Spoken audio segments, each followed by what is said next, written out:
श्री बनखेडी गडबडेश्वर महादेव मंदिराच्या कागदपत्रांमध्ये फेरफार करून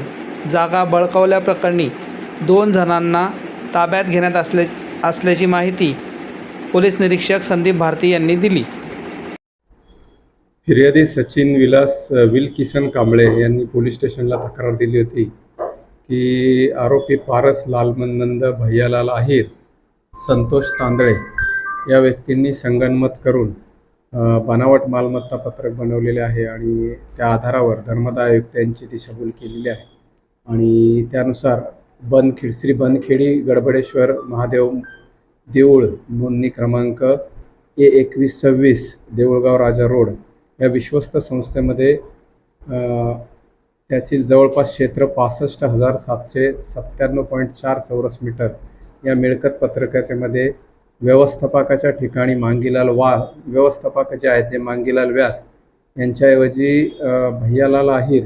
यांचे नाव टाकून बनावट कागदपत्र तयार केलेली आहेत अशी तक्रार प्राप्त झाल्यानुसार चौकशी करण्यात आली आणि पोलीस स्टेशनमध्ये गुन्हा नंबर 231/26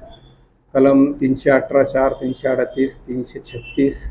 340, 61(2), 35 BNS प्रमाणे गुन्हा दाखल केला होता आणि याचा तपास API साबळे करत होते आणि तपासामध्ये त्यांनी दिनांक 1/4/26 रोजी पारस नंद वय 62 वर्ष गवळीपुरा आणि संतोष तांदळे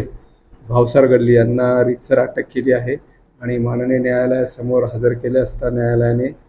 दिनांक 4/4/26 पर्यंत त्याची पोलीस कस्टडी रिमांड मंजूर केलेली आहे। पुढील तपास आता चालू आहे।